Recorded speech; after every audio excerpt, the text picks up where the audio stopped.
Hello and welcome. Here's another Cross Canada Flower check-in, and this time on business goals. And I'm happy to have Sarah from Stone Meadow Gardens in Nova Scotia and Janice from Harris Flower Farm in Ontario with me. And of course, I'm Theresa from Garden Party Flower Farm, and we're going to talk about the process of setting goals and really share our stories of how we set some goals. This is another one in a series of what we call the Open Flower Network, a project sponsored by Agriculture Agri-Food Canada and Open Food Network Canada. And I think most of you know about the project and where to find everything by now. When we talk about goals, I think one of the things that puts people off, it puts me off, is there's so much language about this and so many debates about, oh, is that a vision or a mission? Is that a strategy or a goal? I want you to put that out of your head. It sort of doesn't matter what we call things. What does matter is to understand that we go from broader to more specific. And as we go to more specific, plans get more of a multitude of them. So the red are these more visionary steps that include our values, and then we have these intermediate goals, and then there's the detailed action plans. And the vision, if you don't have a farm vision, it'd be a really good thing to think about having one and to work on one, at least a set of values, because this is what informs everything else. Everything else comes from this. This is about what kind of a legacy do you want to leave from your farm? And this is what generates your brand. So sometimes you're doing a website or you're doing a brochure and you just leap right into saying, here's my brand, here's a tagline or whatever. And without knowing it, you are inferring a certain vision and a certain set of values when you do that. So it's good to think about the broader picture every now and again. Probably doesn't change every year. We're going to talk mostly today about goals and strategies, and this is really about what do you want to achieve, but also how do you want to get there? Because if you don't plan a little bit when you write your goals or think about your goals, you don't have to write them down, but if you don't think about how you're going to get there exactly, then a goal is just a pipe dream, right? This is like me. I have a goal to clean out the boxes in my back basement, and it's been my goal for, I bet about 8 years, and I never get any closer. And it's because I don't have a strategy that tells me when I'm going to do it, how many resources I'm going to put to this, how much time it's going to take exactly. And then once we do goals, we have specific action plans. And these are like sub-plans or objectives that details exactly what you're going to do, when and how and with whom and with what resources. And this gives you the ability to check in on your goals. And in farming, we have all kinds of specific action plans. Every aspect of your farm has a specific plan. And again, you might not write them down, but they are out there. And when you write your goals, it becomes really clear when you're missing one of these things, because often you need a staffing plan or a disease management plan in order to accomplish a goal. I have the benefit of, when I started farming as a vegetable farmer, I started with an organic farm, a certified organic farm. And this was all required for my certification. I had to have these plans and they had to be written down. And honestly, it's the only time I've ever written them all down. And it was the best thing I ever did because it forced a certain thinking and discipline about this. But why would you bother if I say you can keep it all in your head? Maybe you can keep it all in your head. But one of the things about farming, is there's so many things you can't control. And at least setting a goal helps you control the things you can. It helps you focus your time and your energy. And that means less burnout and stress. We're all burnt out, we're all stressed. But if you have goals, when push comes to shove, which things you're going to do over other things. Goals can be big or they can be little. So a high-level goal might take several years to accomplish. This is a goal that I'm sort of working on, shifting 80% of my flower sales from designer to retail sales. That's a big goal. It requires changes in all kinds of other plans. Or it could be a very focused goal, a goal you can do in 1 year. Switching 50% of your production to no-till, sell 50% more bouquets, increase your Instagram following by a certain percentage. So they can be big goals or they can be little goals. And there's different types of goals. There could be personal goals, spending a day a week off the farm with the family, taking a new farmer training course to build skills. More specifically, you might even say which skills you want to build. A social goal, organizing meet and greet with other farmers, taking the kids somewhere twice over the season. And they can be business or financial goals. Usually these are income or sales related, right? Earning a set 50% income from flower sales by such and such amount. Or a more specific financial goal, like selling $5,000 at a Mother's Day farm stand. Sometimes those goals we do all the time. You know, Thanksgiving is coming. What's my target? I'm going to try to sell $5,000. So those are goals. They might be infrastructure goals. Last year, one of my goals was building a new, more accessible sales area for my farm stand by Mother's Day. So it's about building things. Or they might be ecological goals, shifting to no-till or shifting to more of an integrated pest management approach or something like that. I find it helpful when I'm setting goals to think about a SWOT analysis, and you've probably done this so many times. I write these little SWOT analyses all the time on envelopes when I'm watching television. Think of your strengths, think of your weaknesses, think of your opportunities and your threats. And when you then plan a goal, you want to use your strengths, leverage your strengths in order to address anything you wrote down as a weakness and to take advantage of an opportunity and to plan to sidestep or avoid the threats. So I always find this framework very helpful. A lot of people who talk about writing goals use this framework. This is called the SMART goals approach. It's probably the most common approach. I don't formally write this down when I set goals, but for this presentation I was kind of making myself try it, and I found it did help me think through all the aspects of the goal, even if I didn't write it down, because it's got this nice mnemonic, SMART, and so it's easy to remember. I like to start with a problem. So a problem might be I'm not making enough money from flower sales. And so then you might say, well, my goal is to sell more flowers. Well, this is a pretty general goal. You're not going to really kick it out unless we can make that a little bit more specific. One way to make it measurable is to add a number to it. Exactly how many more flowers are you thinking you want to sell? And so you might put that in there. I want to sell 20 more bouquets. And then A for achievable is where you ask yourself, have I done this before? Do I think I could do this? Is this really playing to strength? If you're a great marketer, then this is going to play to your strength. Will your weaknesses get in the way? I have a real weakness when it comes to social media. That's going to really get in the way of this goal for me. So I might want to think about how else I'm going to promote this instead of social media or something. Is it relevant? Does it relate to your values? Sometimes we come up with goals and then we go, oh, but wait, I was going to be an ecologically sustainable farm, so that doesn't really tie into that. And the other thing about relevance is it relevant right now? Is it the best time? If you're planning on a whole bunch of big things on your farm this year, then maybe this isn't going to be the time to add 20 more bouquets, for example. And time bound is where you really want this goal to start having some detail, some teeth to it. Every week you're going to sell more, and how many weeks? And this will guide the more detailed planning. So if we think of all these kind of aspects to the goal, we might come up with a goal that is something like this. Sell 20 additional 15 stem bouquets a week at my farm stand at $25 each to earn $7,000 more in revenue. So this tells me very specifically what this goal would do. So when I was up here and I'm saying I'm not making enough money from flower sales, and hundreds of thousands of dollars are dancing in my head thinking that would be making enough money from flower sales, when we actually go through the process of making it measurable and teasing it out, we realize that probably the best I can do is $7,000 more in revenue.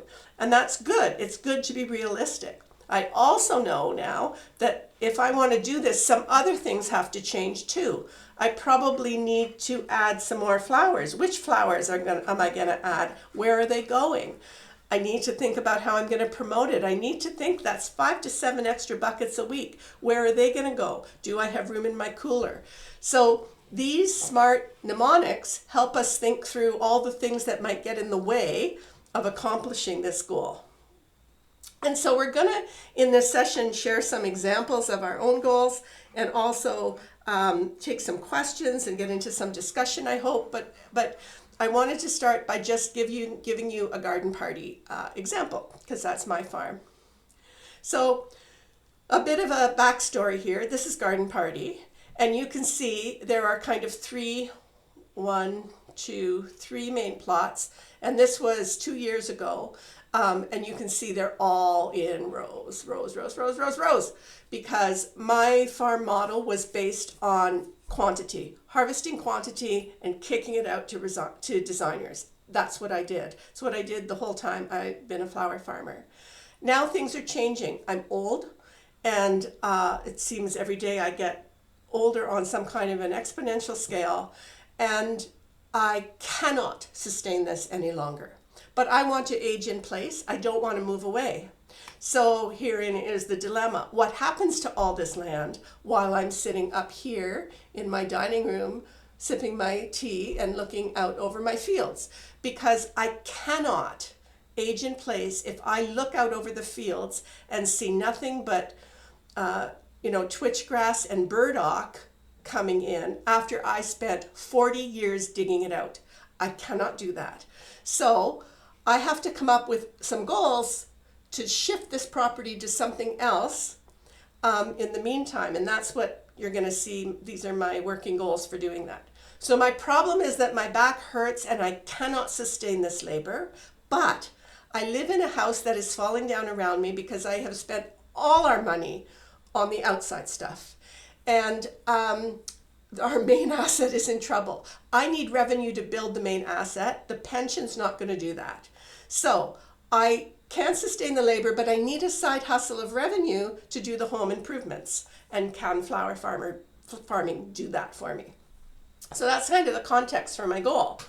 So I want to shift 80% of my current designer sales, and just to toss out a number, I'm saying $30,000, to pick your own revenue. Why pick your own revenue? Because my biggest time taker is harvesting.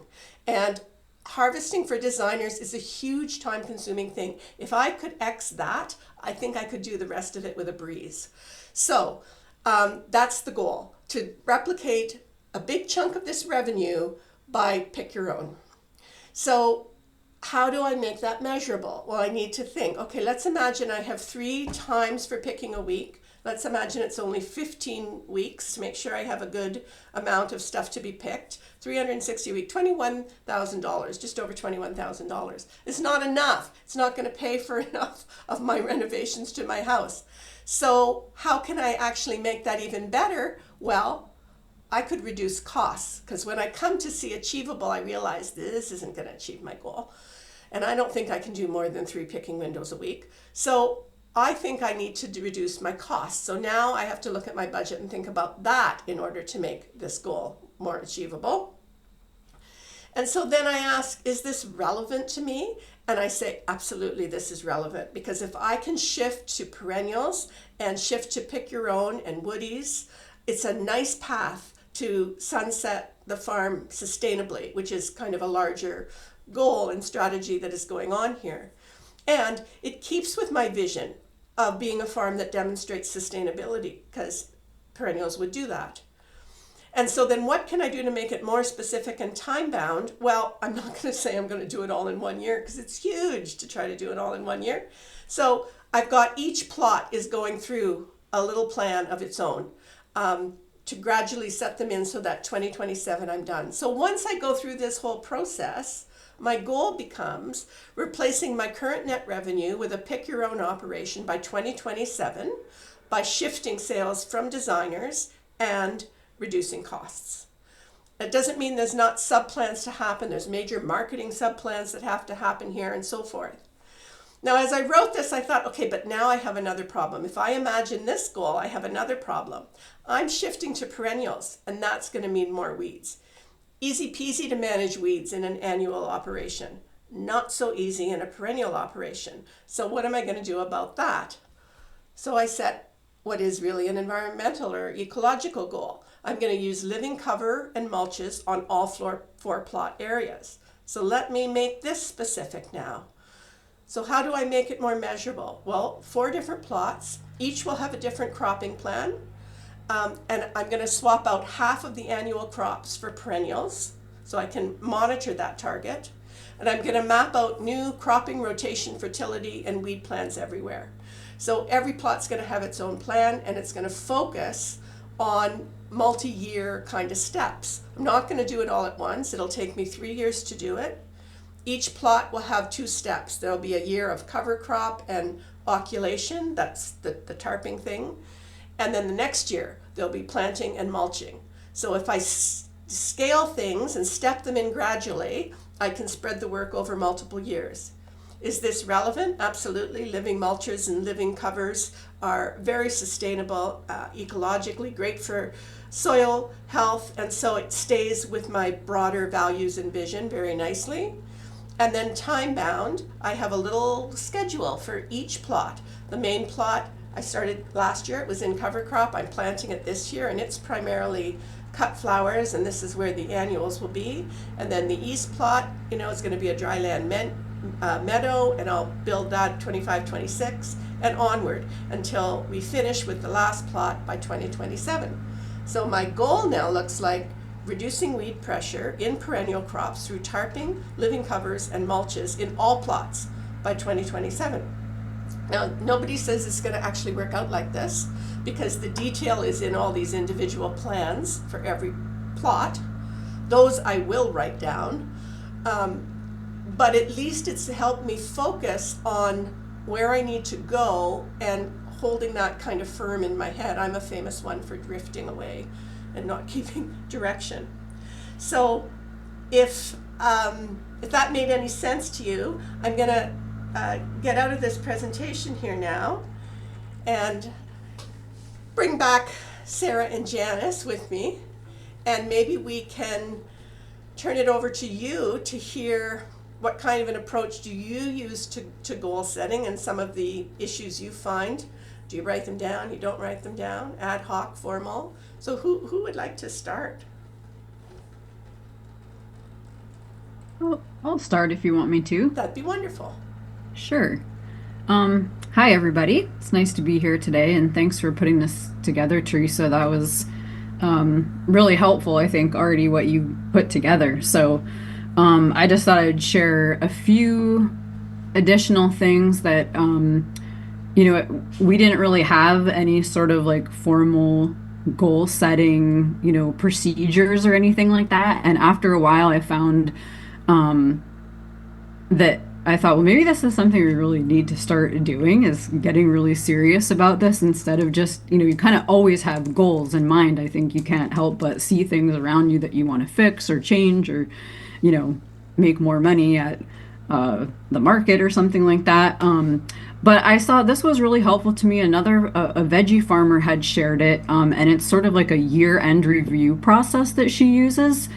And I'll share a link to it if anyone's interested later, because it is a whole process, and it's really, for me, it was really helpful because she broke it all down into like step-by-step procedure. But the first thing you do is at the end of the year, you go through and you just make a list of your achievements and your disappointments. And I found this to be really helpful, and it's kind of fun, and you just like go through and don't take too much time doing it, like don't overthink it.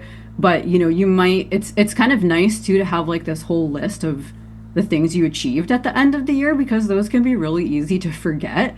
So even if it's like, gosh, we made it to the market on time every day this year, little things like that. But then also go through and write down the disappointments, and they can be big or small, because I think that sometimes it's those small ones that sort of can pile up and lead to, you kind of see a thread running through all of those. So the first step is to write down those achievements and disappointments, and then and get really specific with them.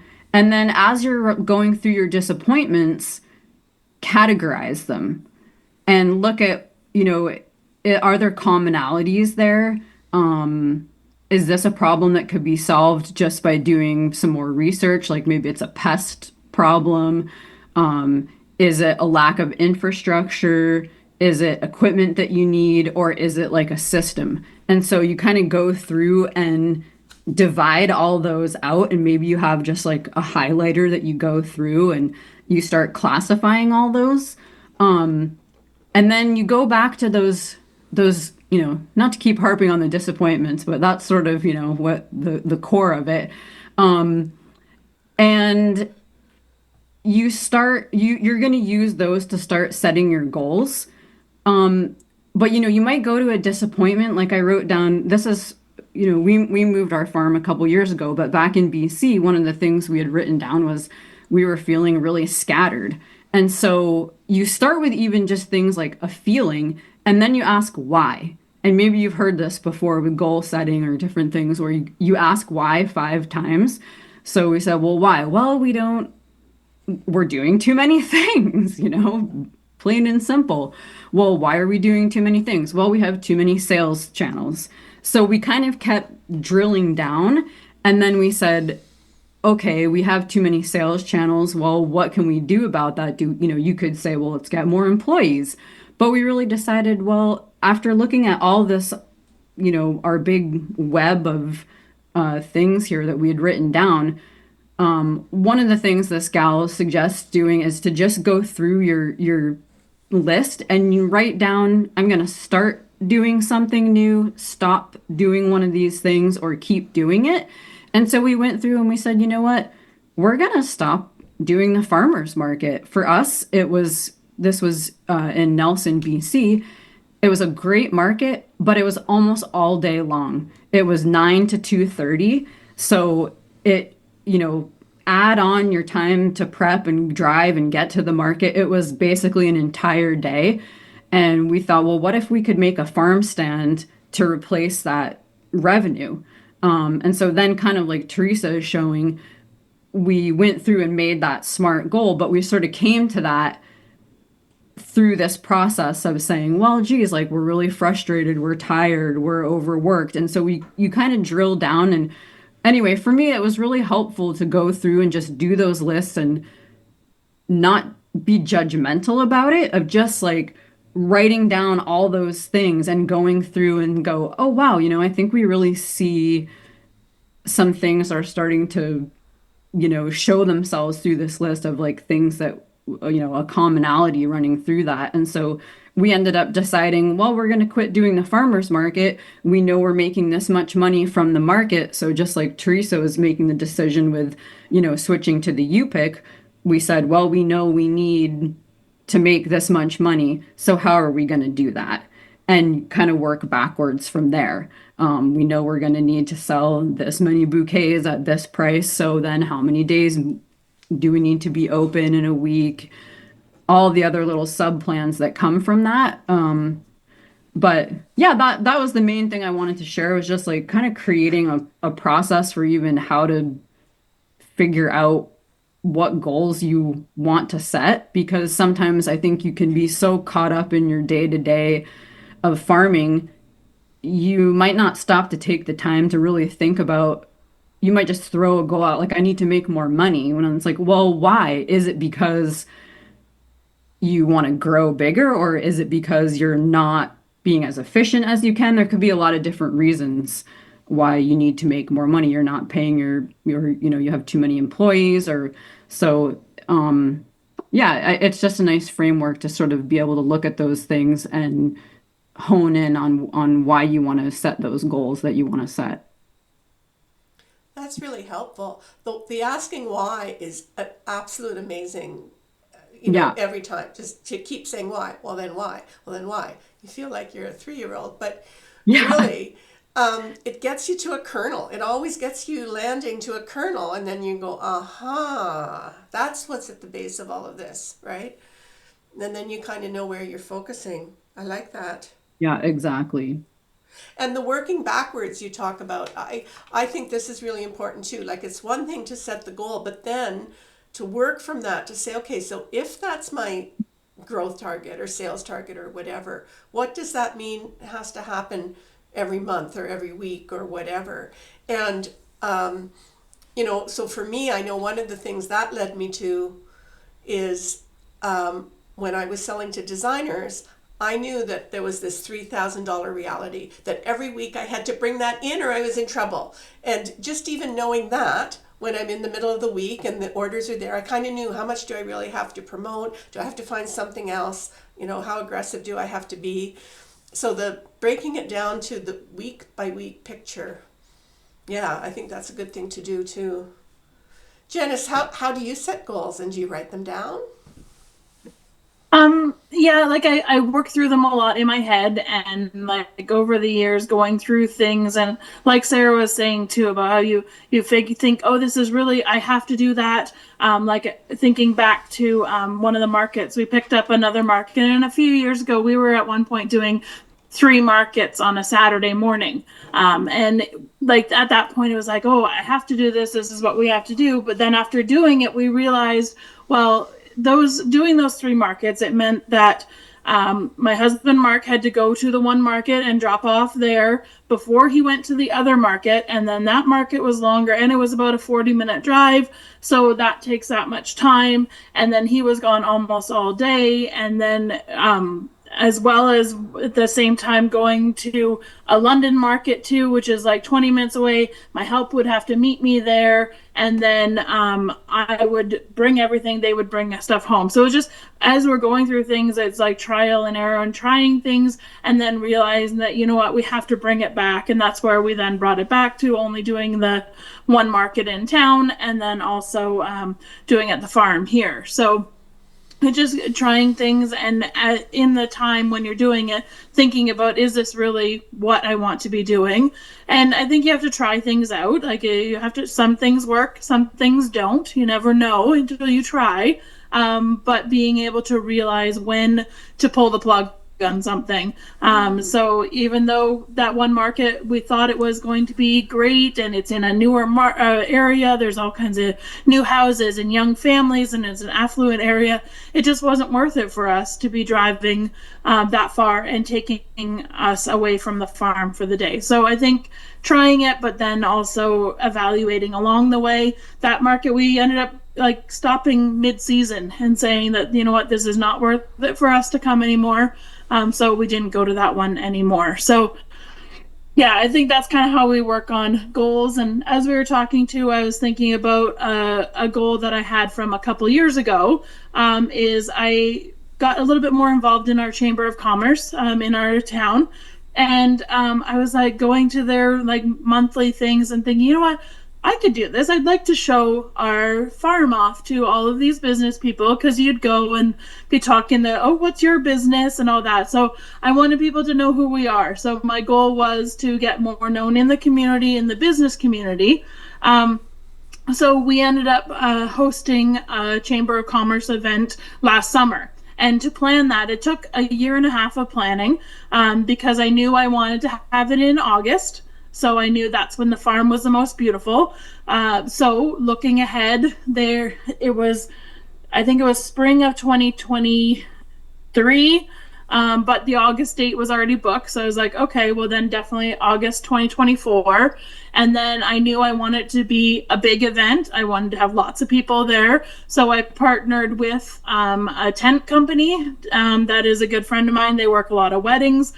So they wanted to be part of it as well. So they set up a 40 by 80 tent, a big, huge tent. So we knew that if the weather was not good, which luckily it was perfect, but if it wasn't good, then we had a tent kind of option. And then with all that as well, thinking I wanted to bring in also the young people in our business community. So there is a Young Entrepreneurs Initiative in our town. It's supposed to be under 40, but I'm an honorary member. So We're not going to talk about age. We're not going to talk about age. I know. It's okay. Yeah. So they were able to partner with them as well, because it is expensive to host those events. It costs money. We have to pay for the food and all that that's there. So we then were able to partner with the young entrepreneurs, the tent company, and us to then put our budgets together to be able to hold a bigger event. We ended up having 300 people, which was amazing. There we had 6 food vendors. It was the most perfect day in August this past summer. So yeah, and going through that also along the way, like, okay, how are we going to have the power for this? Does our barn have enough power to hook up to that? What do we need to shut off to make sure that we have enough power to be able to do that? Where are all these cars going to park? So just going through all those steps along the way, to whether it's written down or going through in your head, bouncing off of each other, and whether it's your spouse or your parent or your employee or whoever, bouncing off those things and going, thinking about it a different way, that maybe you didn't think of something that way. So yeah, I like seeing all the breaking down too, because maybe I should write it down or maybe I should do that, but there's different ways, and just talking through I find is the best way. And maybe it depends on exactly, what your goal is. This whole thing of, do you need to write it down? Because when I'm thinking generally about things and things, okay, this is my priority this year. Oh, I see this opportunity. I think I'm going to take advantage of that and do this. I don't generally write those things down. But when I'm making like a detailed plot plan that is about which plants are going in this area, how many of them roughly do I need, I have to write those down or I forget to order them. Oh, it's planting time, but I forgot to get these. So that kind of stuff.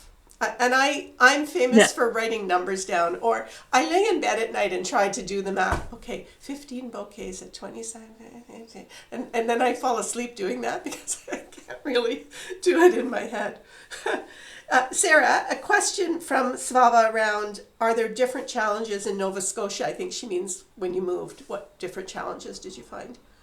Yeah, well, for sure, it's a different place, and I mean, the first thing is just the climate is different than where we were in BC. We were in the interior, so it was dry and the summers were very hot.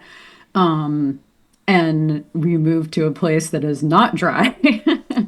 So dealing with the humidity and the rain, it definitely was a bigger adjustment than I thought it was going to be. So fortunately, we had sort of allotted ourselves, planning ahead, allotted ourselves the time, and sort of the financially, we had the pressure off of us a little bit, knowing that it was going to take us time just to learn what the area was like. And I'm really glad that we did plan for that, because it was a challenge. And then we had last year was just or not, sorry, not last year, the year before, we just had an insane amount of rain.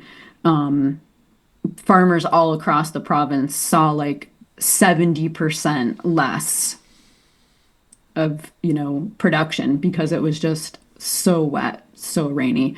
So yeah, that was a that was definitely a huge challenge.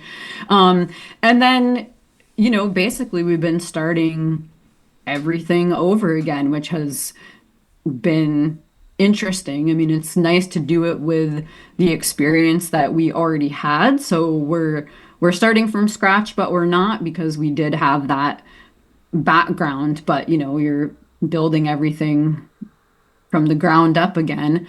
And just getting to know the community and what the market's like here, and kind of figuring out how we're going to do that, because we're definitely in a more rural area. We have a great farmers market here that's really well supported, but it's also very tourist driven. So it's a little bit of a different vibe, where it's like a very, very busy market, but there's a lot of people who are just looking. So kind of figuring out how we can work into that, and seeing that, and kind of going through at the end of the year and talking about, well, how do we want to grow our business? We're like, gosh, we're noticing we have so many people asking us about, can they come visit our farm? So we set a goal to start a U-Pick, just based on that we just had so much interest of people wanting to come to the farm and visit, and do we do any kind of workshops and that sort of a thing. So that was a goal that we've set for this year, is to start a U-Pick. And then of course we have a million little sub goals under that of, how we're going to make that happen and bring it to life. But we sort of had that in the back of our head when we moved, but being here, going to the market, feeling that out, that was some of the feedback we were getting, and making our sort of, our year end sort of wrap up that we were doing. We're like, gosh, it feels like it would be silly to not do this. And it kind of replaces some of the other things that where we used to get income from because we used to do a lot of grocery store sales, which were just, there's just not a ton of opportunity for that here. And florists, like when we moved to town, there was one florist and they closed.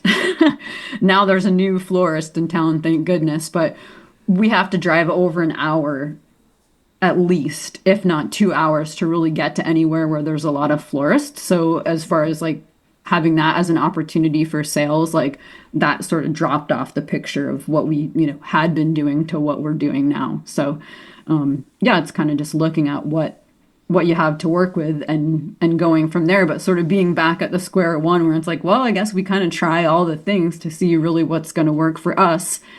What do we like and what's going to work in our area too.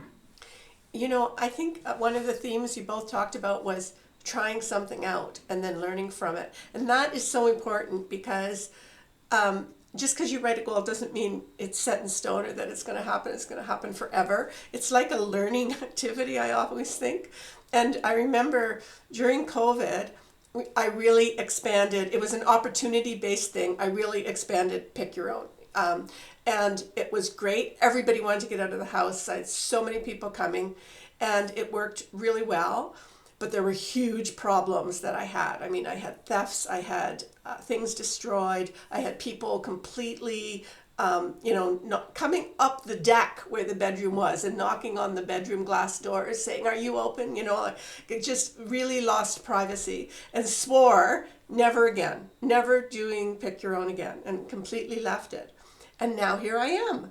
And the difference is I have some experience, so I know what to expect, and now I can make plans like contingency plans about these things. I can structure it differently. I can think about what happened before and how to avoid it. And so sometimes plans are really just balloons, experimental balloons that you're going to try out and learn from, and then you can do, the more detailed planning around that thing, because all of the details wouldn't have occurred to me in the beginning, And maybe it also is, at least I've noticed that my planning, it kind of goes up and down. Like there are times when I spend a lot of time in thinking and kind of rethinking fundamentally, like maybe your move was like this for you, Sarah. It's a time to really think things through differently.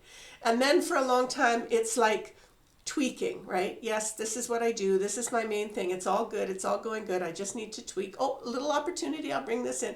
And you're just moving along. And I was like that for many, many years.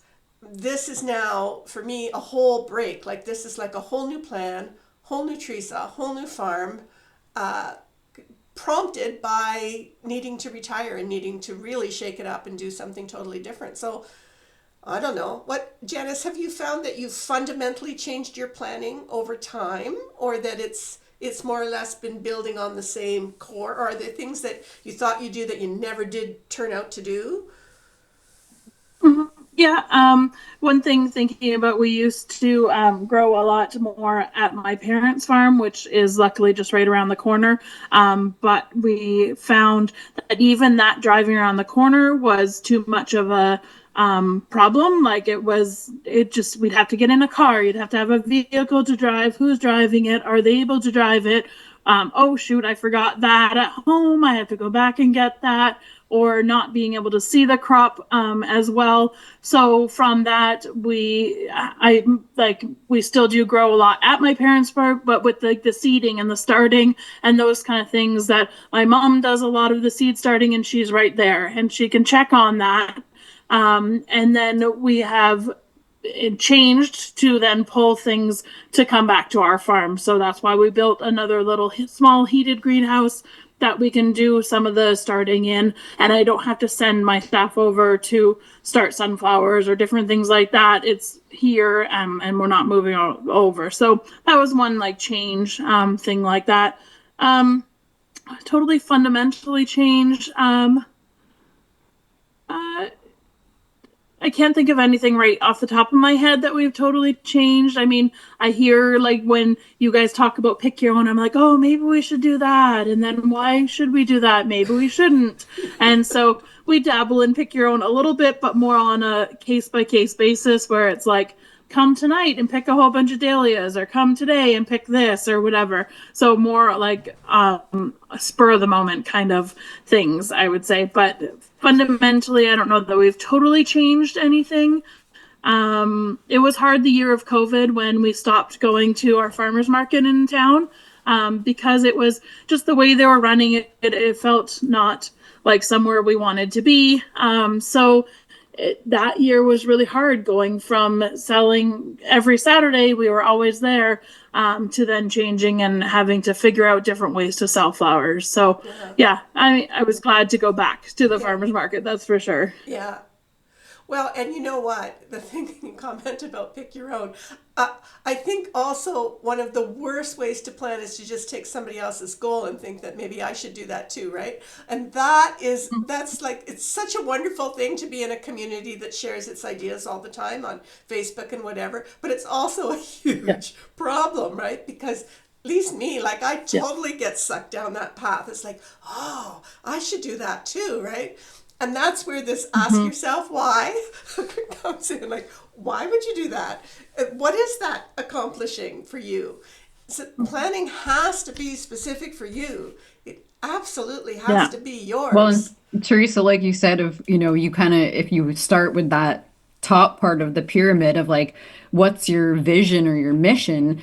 I know for us, we we said we love being at our place. We love being at our farm. And so we wanted to start a farm stand. We're like, we don't want to be leaving all the time. And so your goals can be things like you pointed out earlier, personal goals of like having more time with your family or being closer to home, or, it doesn't always, I feel like, we always feel like, oh, setting a goal means it's going to be like setting some target out there that's like, we're going to make a lot of money and we're going to, take over the world with flowers. But, it's really important because you can get down that road and realize, wow, I was actually kind of aiming at the wrong target here. Like, I've achieved these certain things, but I'm not feeling fulfilled. And that's really Yeah. important too. Because you should. If the goal was a good goal and it was a good match for you, this sense of accomplishment as you get to it, even before you've totally reached it, right, should be really strong. Yeah. And you're on that path, you're on that journey. This feels good. Yes, I've got further to go, but I've checked in on it, and this was a good, it's like a celebration. It sets you up. That's what I think. A good goal should set you up to succeed so you can pat yourself on the back. And if you are failing at things, then the goals were not good, because you never want to set yourself up to really suck at something. You want to set yourself up to I think succeed. one thing too that's really hard is we do a lot of this planning and goal setting and all that at this time of year, when we're like, I want to go outside, I want to do stuff. Where can we plan? Oh yeah, I can do another workshop, sure we can do that. Like there's all those things. And just as we're talking about that, thinking too, one of those for me this past year was workshops at the farm, like design workshops at the farm, where I was like, yeah, I'll do a Mother's Day one, and I'll do this one, and once a week and all this.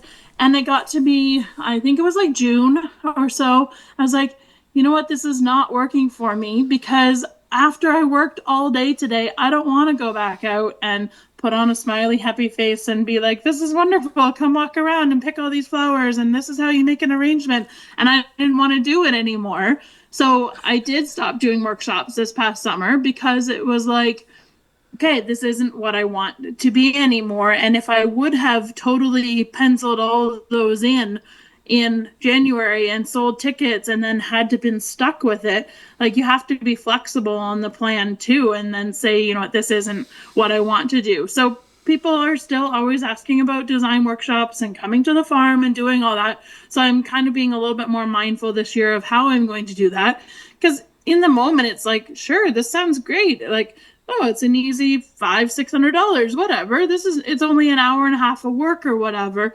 But really, it's like, what does it take away? And like, what does it take away from your family? What does it take away from your day and all that? So how does it affect you? that And way. So you have to be careful how far you plan at this time of year. absolutely, because it's also just mental noise, right? The more balls you have in the air, because even though it's something that only takes a few hours, you're thinking about it all the time. And you're thinking about it while you have to be thinking of other things and while you're doing other things, and then you're distracted, and then you're feeling this stress. It's, oh my God, I haven't planned this yet. So yes, I'm the worst for this time of year, because I'm looking at my website, I'm thinking, oh, I'm going to put a little list here of all the times when I'm going to host people. And it's actually, in our case, it's my husband who says, seriously? 5? You think you're going to have 5 events where people come to? Like, have you become insane over the last few months? Because last year you were so burnt out and you weren't doing any events. And so, yeah, sometimes planning with someone who knows you, who can kind of remind you of what really happened last year when you move out of this ideal vision of how nice it would be, and into the reality of you don't have to do this. And why would you do this? What would this really be accomplishing? Yeah, I think that's a good point, Janice. And I started a few years ago, like making like a map of the week and slotting it out by hour and then people. And then it's like, okay, if you're harvesting, this many times a week, and this is the time where it has to, certain things you just start blocking in. I know this has to happen on this time. And then all of a sudden you're like, wait a minute, how is I going to fit this other thing in here? And that was really helpful for me because just visually seeing it in front of me, like all the time is now taken up. If I want to add something else, I have to figure out what is what can I take away? Or does that mean I now need a new employee? Or I was going to have this person work Tuesdays and Thursdays or something, but instead they need to be here these different days of the week because, I've got a gap over here. And I found that to be just a really helpful thing to do and then to kind of keep me in check a bit because it's like you said this time of year it's like Yeah. sky's the limit. Yeah. No, I think the weekly plan is very revealing because so much of what we do, it's fixed in time. Like it has to be done on this day because something else is happening on another day, etc. And then you see the windows and you realize there aren't very many unplanned windows there. And we all like to think that we get up in the morning and look at the fresh air and, oh, what will I do today? And it's just like, what's on the schedule for today, right? There's something scheduled every day. I know I've been trying this year to plan so that Monday has nothing scheduled. Nothing is scheduled on Mondays. It's so far is proving really hard to do, but I've held the line so far because I feel like, and again, it's a retirement thing. Like, is it too much to ask for one day? Just like one day that's not planned that I get to get up and decide what I want to do that day. Might be on farm, might be off farm, doesn't matter. But it's very, very hard to protect time like that on a farm. It's just so programmed. And then you want to add things like workshops, which are just more programming. Like it's just more. It's only so many hours in the day. Exactly. Yeah. Exactly. People who are listening, do you have examples of things, or we could talk about plans that went bad, plans that just crashed and burned. Those are always fun. We've all got those. Or what was I thinking plans, or plans that just help, you couldn't have done it without the plan. Do we have examples of any of those things? Anything come to mind?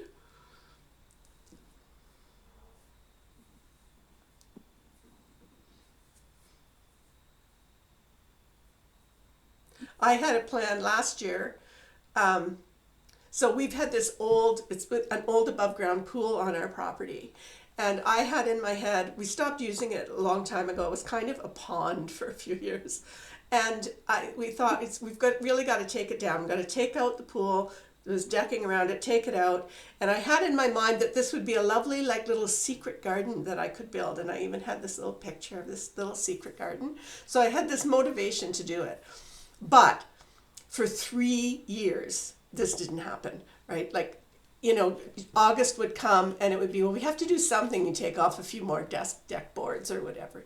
Anyway, last year I said to Peter, okay, this project is not happening. This is like my sorting boxes in the basement project. Unless we dig deep and make a real specific investment, and that means hiring someone to help us to get this done, we're just going to meander forever through this, right?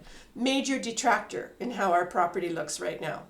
So we got quotes, and it took so much time, and I started this in August, and why am I doing this now? Got quotes for people to come in. But anyway, that took time, but we settled on someone. And as soon as we did, and they did it, and it's like 4 days later, it's gone. The pool's gone, everything's taken away, it's nicely landscaped. It's a pallet ready for me to plant, right? And that was all it took, was a specific strategy to say, yes, it's going to cost money, $8,000. And it was done, though. It was completely done. So yes, I had to find the money from somewhere and all of that.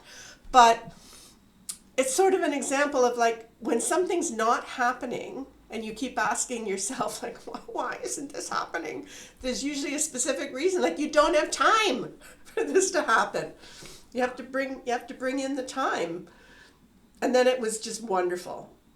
I'm totally sold these days on bringing in the time, hiring someone else to do it, because I just can't get to things. Well, even just thinking when we put up our big greenhouse, we've built greenhouses many times over the years. And like I've helped Dad put on plastic lots of times. But when we hired the people to come and build the greenhouse, they built it from start to finish. And the one morning, it was, I think Mark had left for work. So it was like 7:30, whatever. And he's like, oh, I think the plastic's going on today. And then by the time I had the kids up, dressed, and we were ready to take them to school, the plastic was rolled out over the greenhouse and they were starting to put it and like wiggle wire it down. Like, it was like hours, whereas like other times it's like, oh, I know it. Like, I'll always be like, Dad, I think we should put the plastic on today. He's like, oh, I think it's going to be too windy. We better not do it. It's going to be windy. And it's like, when is there ever going to be a not windy day? So yeah, it's just like hiring somebody that can do that stuff is great. It's such a solution. And then it's kind of out of your mind. Like, yes, it takes time to plan that and hire that person and all of that. But then you've checked off what they're going to do and you've agreed with it. And you go on and do your stuff. You go do your thing and they're doing their thing. And yeah, I've spent so much time flubbering through trying to do things that I should have hired somebody to do. And, you know, it's just never a good strategy. Svava says that her planning starts with what if. That's another approach. Can I just expand on that, because I keep screwing up in the chat? So I don't know, most of my adult life I was either going to school or making art, like learning to become an artist, or making art, and raising my kids. And as I don't know if any of you know, but I pivoted to flower farming about 4.5 years ago and loving it. But in my studio, I always started with this sort of question to myself, what happens if I do this? Like, what if I try this? And so that has kind of followed me through, and it's been okay. I haven't had any kind of real colossal failures, with the exception of my body that's sort of breaking down. But what I just wanted to say, or just sort of share, that this year, instead of having any kind of flower sort of based workshops on the farm, I'm going to try some like floral adjacent arts and crafts workshops. And I've already got one, really excited about it, in the works just before Mother's Day. And what I'm hoping it'll do, it'll take the pressure off me. So the artist that's coming, she will receive, most of the kind of residual from the farm. It might bring a new kind of audience out to visit.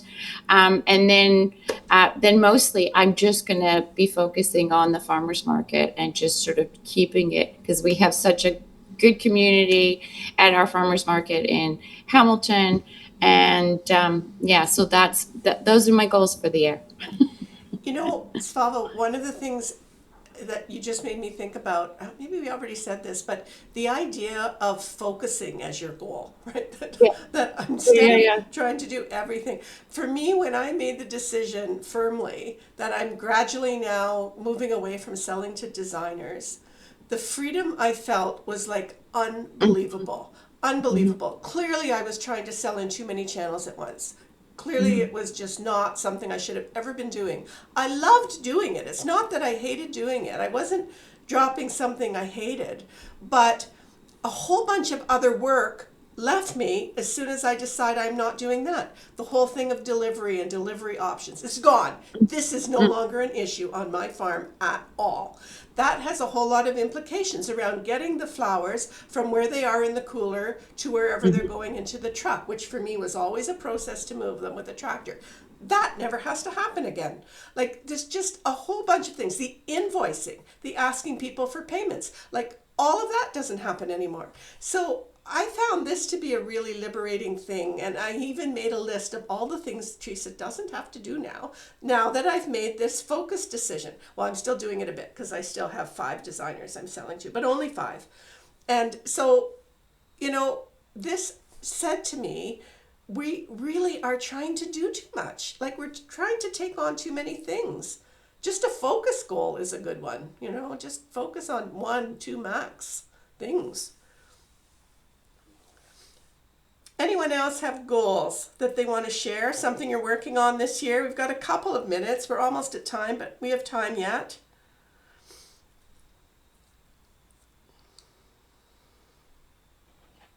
It's interesting too how they change as the year goes on, right? Like, again, here we are in February. We're all so optimistic. We just can't wait till that snow goes and we're just going to dive in and start doing so many things. And then when we come to revisit these goals, like June, in the middle of peony craziness, we'll all kind of go, oh, I thought I was going to do this, but I'm not. And that's always a good goal, is to sort of keep that journal of the things that you think you're going to remember, but you really don't. And making those notes, or even, those achievements and disappointments. Yeah. Like, maybe you just do that once a month, because I find sometimes it's like the little things that make a really big difference. And so for me, writing down those disappointments, it might be something like, we always left 5 minutes late or 10 minutes late for delivery. And so then do the why 5 times. Well, why were we leaving late? Well, because we didn't have the pick list ready to go. Well, why didn't we have it ready? Well, it's because the computer is in the house, and, going through, and it was like, oh, so we ended up making a goal of leaving on time every week. And we solved that by like creating a binder and printing stuff out at the beginning of the year.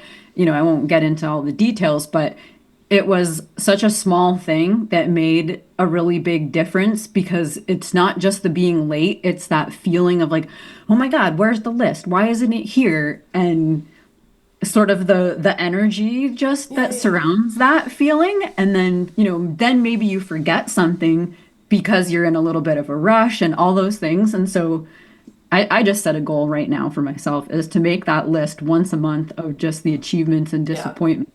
And so then it's in my head for the end of the year, and maybe something I can fix right away. But if not, I'll have time in the winter to do Yeah. it. Well, and another good point, just because you write a goal, as soon as you see something's going awry, you don't wait. Like, don't stick with it. Like, fix it. There's no reason you have to stick with a goal. You just can bail and revamp it and think of something else. I agree with you about this mental diffusion that kind of happens when there's too many things going on. The little things that eat away at you, and they take so much energy, and they just make you unhappy. They just, you're grumpy.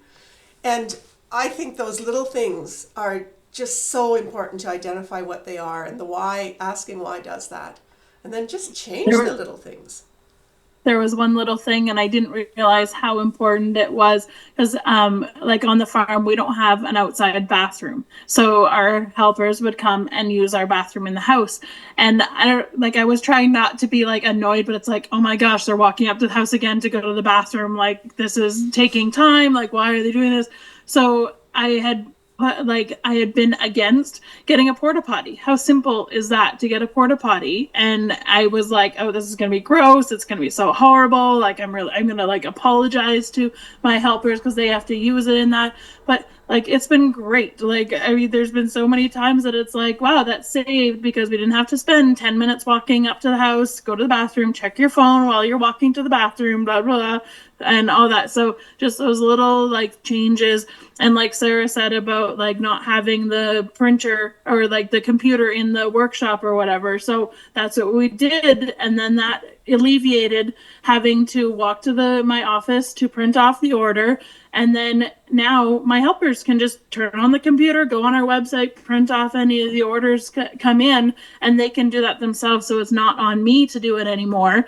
They can take that on and check it as well. And one of like planning for the week, when we were talking about that on Monday, like there's always our weekly schedule is posted right on the cooler door. That's everyone can see what that is to know what is going on along the week. So like even goals for the season, but then goals for the week.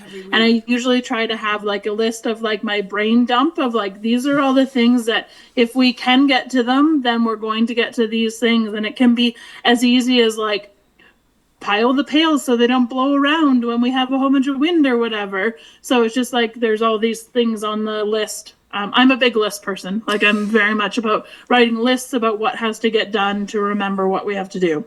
And lists are just like mini goals, right? They're just immediate kind of things. And in my experience, employees love lists too, because it gives them clarity on what they're doing. As you know, they're not in your head. They want to do the right thing. They want to make things good for you, but they don't know what's in your head. And I spent so many years criticizing people for not knowing what was in my head. Right? And so, yes, every week there's a list, and I only have one person, and I'll say to her, this week, end of the day, this is the biggest thing we got to get done. If we get that done, there's these little things. Oh, and by the way, there's these tiny little things that I think in between the cracks we can fit those in too. And just having that is amazing. And then you have the end of the week review and accomplishment. Check, check, check. Those things are done. And if not, why? What got in our way there? And how do we change that up later times? Yeah. No, I think lists, I'm a big list person too. Too many lists really, but yeah, I'm a big list. I've tried to do them like electronically in electronic systems, because there's all these systems and you can send a copy to your employees and all of that. I've been down that path. I just do not find it satisfying. I'm sure it's to do with so much nicer to cross something absolutely. up. Is that age? Like, what is that? I don't know, but I love having it on the list so that I can stroke it off. And doing that electronically just is not the same thing for me. I have to have it written down and then stroke it off. Good. We might be near the end of our time. Yes, I'm looking, we are. Well, thank you so much to Sarah and Janice for sharing your processes of setting goals and some of your examples. It's nice to know that there's lots of different ways to approach this, lots of different ways to think about this, little tips that help, but adding some process to your farm this year around goals might make a difference for you. It might help with some of those burnout issues that we know are really coming our way by the time we get to the middle of the summer. And I thank you to all of you who participated. Thanks for spending an hour on a Sunday with us. Love that. And I hope to see you next time. And we'll pick up a conversation, I don't know, in a month or so. Take care, everybody. Okay. Thanks, Thank you. Theresa. Bye-bye. Bye.